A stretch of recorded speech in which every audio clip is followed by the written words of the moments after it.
Hi, my name is Brenna. This is my channel where I talk about things like books and movies and other stuff that I'm into recently. Yesterday I recorded a video of me talking all about this, all the books that I read, and I'm not going to do it again, so going to yesterday's video where I talk about all of that. Enjoy. Okay, I'm trying to do a March reading wrap-up today. I was trying to do it last night, and I was so exhausted. I was so tired that I never got to it. I just sat in my computer chair and stared off into space. I finished Tomorrow and Tomorrow and Tomorrow by Gabrielle Zevin on audio, and then I finished it up in the actual hardback version. Now I have accidentally used both of my Audible credits on books that I don't have on my shelf. So I don't know what I'm going to listen to next on Audible. I actually have a short story book by Veronica Roth that I could probably try to read before the end of this month. But really, to be honest with you, I have only read 2 of the books off of my March TBR out of 5, which is, I guess, not bad, but it is less than half.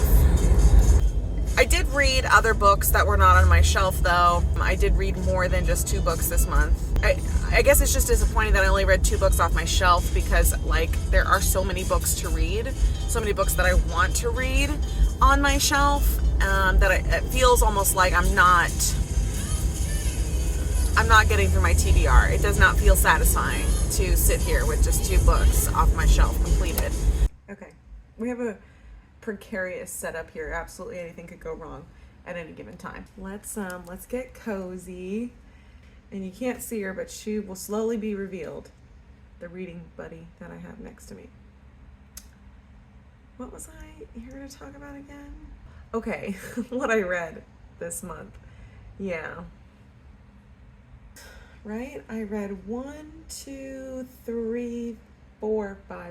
6 books according to Goodread, 2 of which are actually on my shelf, which is the piece here that's ultimately the problem that I'm having. I'm buying and adding more books to my TBR and not reading as quickly as I'm adding them.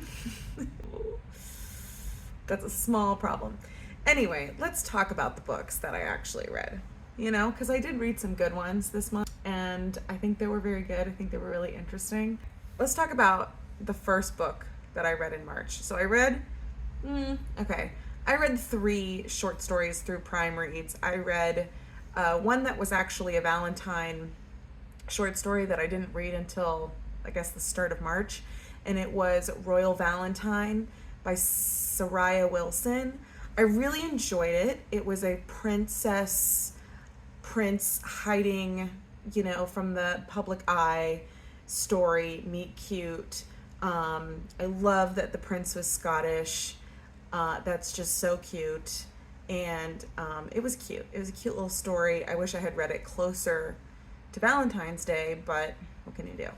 The other one that I read was called The Visit by Chimamanda Ngozi Adichie, and I have read her other short essay, We Should All Be Feminists, and I absolutely love it. I have it on my Kindle, and I reference it quite often, but I also have Americana on my shelf, which I was kind of hoping this would get me into the vibe to read it, and actually it did the opposite. I read this short story and was kind of like, it's definitely one of those short stories that's supposed to shock you a little bit and supposed to wake you up from thinking everything in the society is normal and how we treat people in our society is normal and how we regulate women's rights.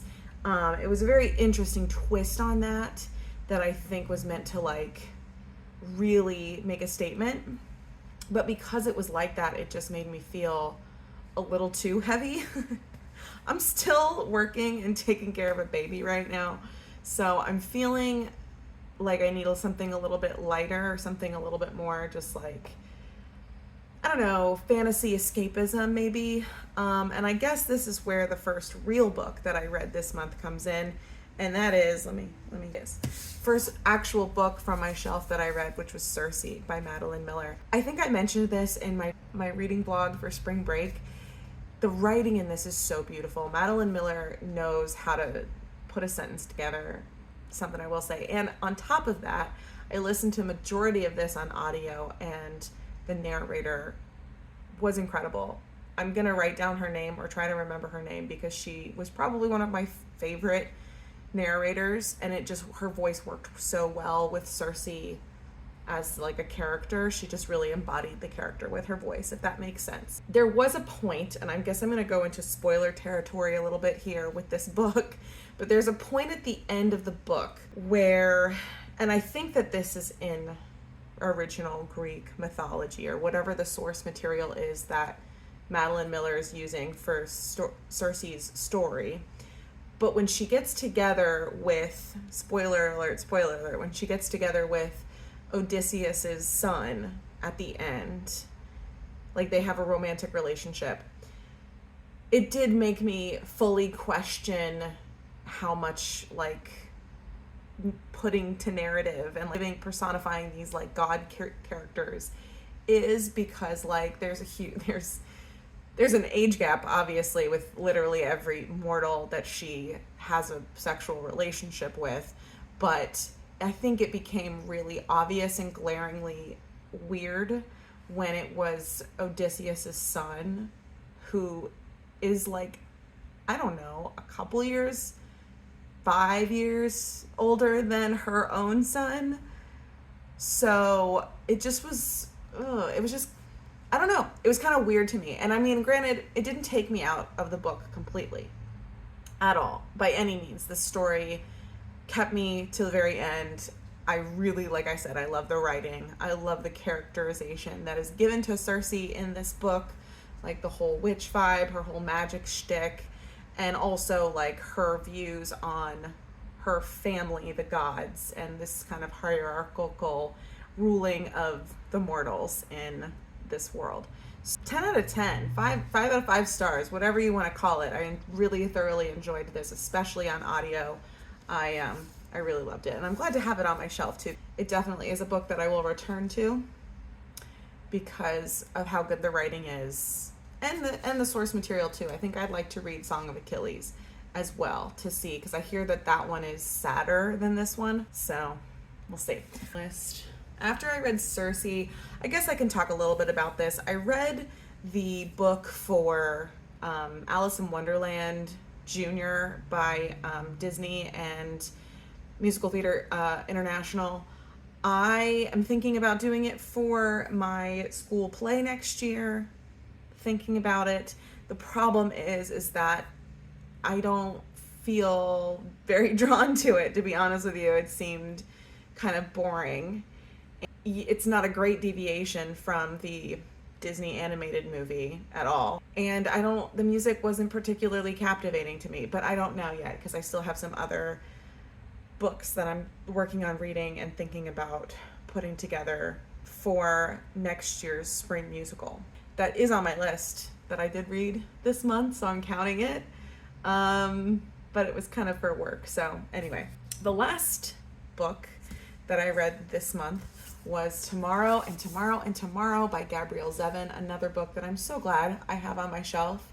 I don't regret buying this whatsoever, even though I literally just added it to my shelf last month. But I'm really glad that I have this and that I read this. I read Circe mostly on audio, but I did toward the end read it in hardback, like physically read it, because there was one section of the book where the narrator in the audiobook changed, and he was fine. It was a fine narration.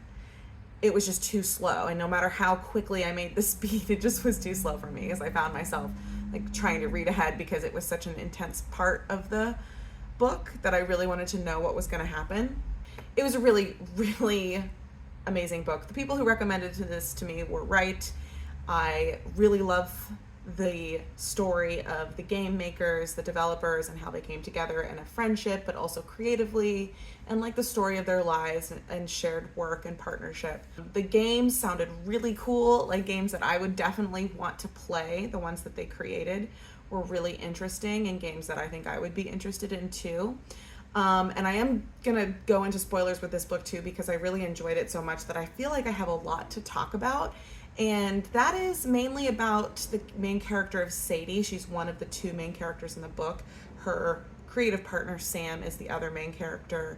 And we're kind of, it's third person narration, but we're kind of going back in between both of their pasts as well as their like point of views on the events that unfold in their creative partnership. And Sadie, the female main character, she's a game developer in the 90s, I guess, is when she's developing games.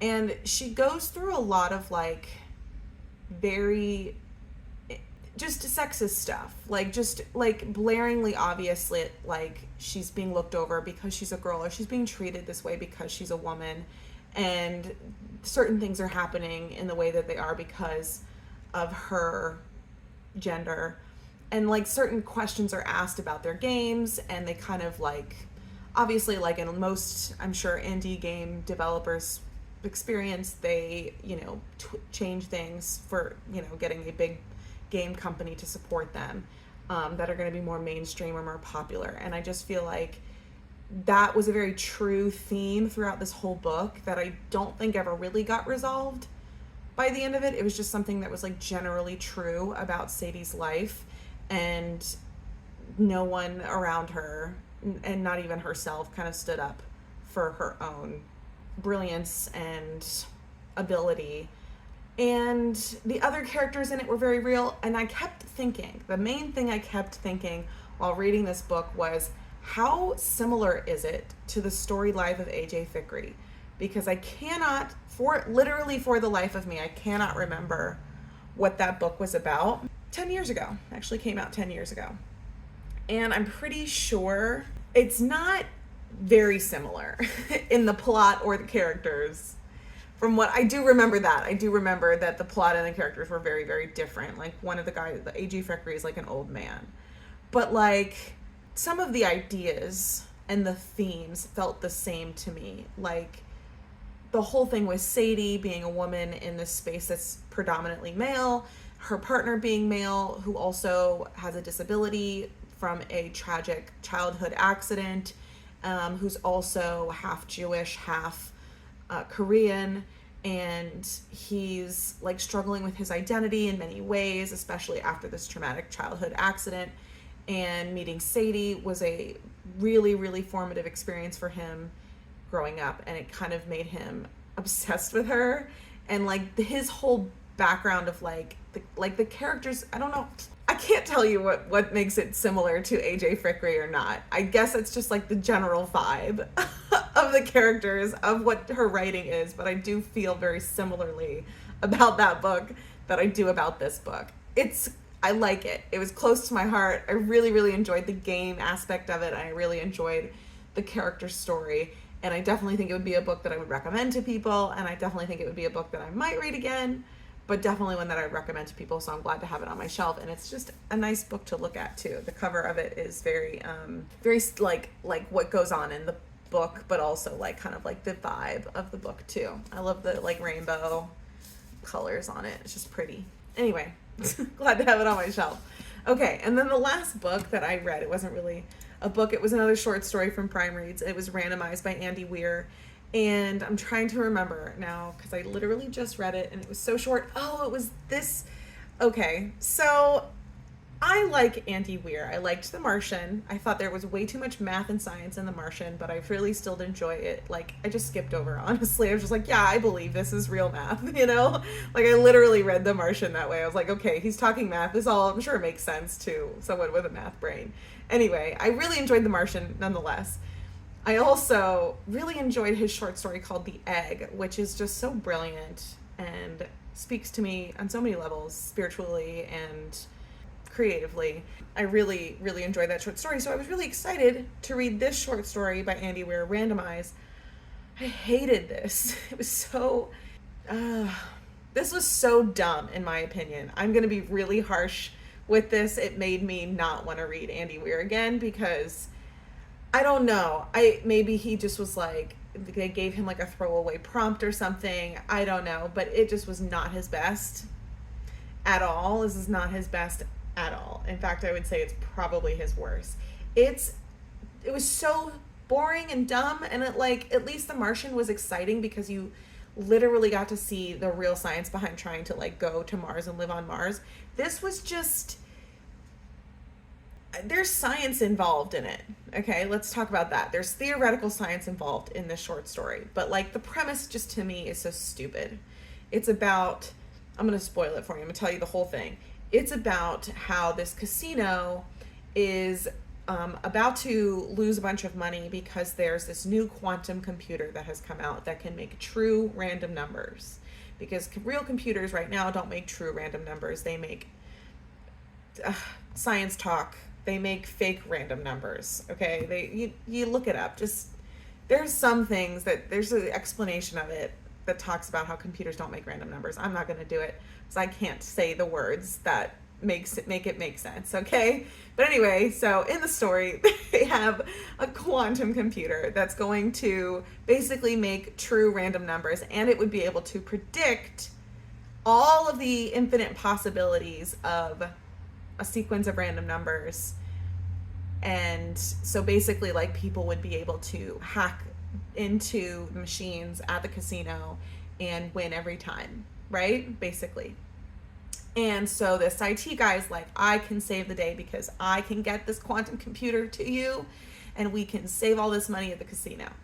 I already do not care about anything that is happening. And I am really interested in quantum mechanics. That is something I think that more of us in society are interested in learning about because it is like basically time travel. It's like such a higher level of computing that humans haven't really fully reached yet.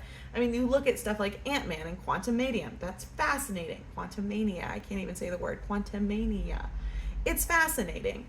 And it's like, take that and put it in the most boring scenario you can ever think of. People trying to cheat in Las Vegas. I don't care about this. I even like Ocean's 11. I would watch Ocean's 11 over watching a filmed version of this short story. This was so stupid. And I hated it. And I'm really sad that it's technically the last book that I read in March.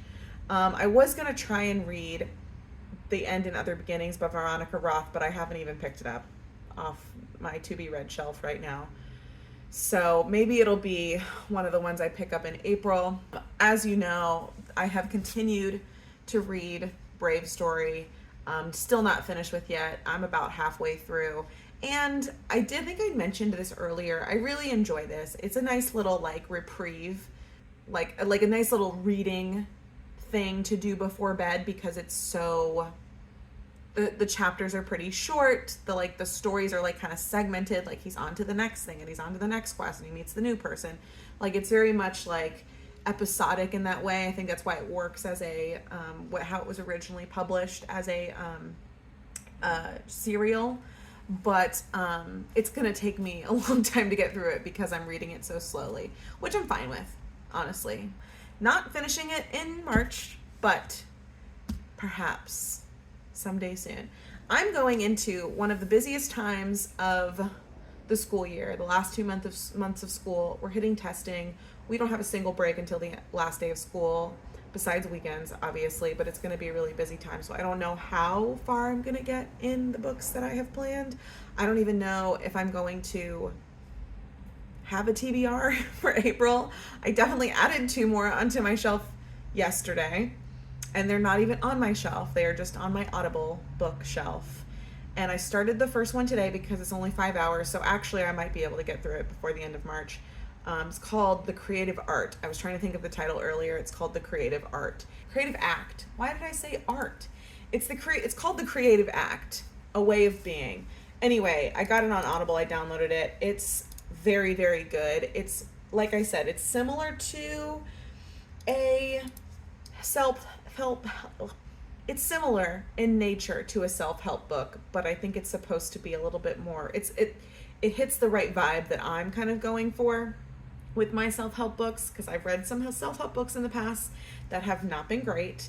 But this is more focused like on creativity and where art comes from and where our creativity comes from, and kind of getting in touch with that creativity on a daily basis and how to do that. It's a really nice little book and I am enjoying it. And like I do like about the audiobook version of this is that I think at the end of every chapter they have like a little gong. You know those things when you're in meditation class and it's like the bowl and they hit it and it goes ding, right? It's like that. It's really quite nice, especially when I'm listening to it and I'm like, you know, kind of getting into a meditative state. It's really fun. Anyway, I added that to my shelf, and I also added The 7 Husbands of Evelyn Hugo. That's on my Audible shelf now too, so I'll be listening to that. It's okay. It'll be all right. Summer's coming. We're all gonna enjoy it. I'm gonna probably look like this most of the summer, except maybe just a tad sunburned, actually. Okay, I'm done talking now. Thank you for watching. If you liked it, subscribe, and I'll see you in the next one. Bye!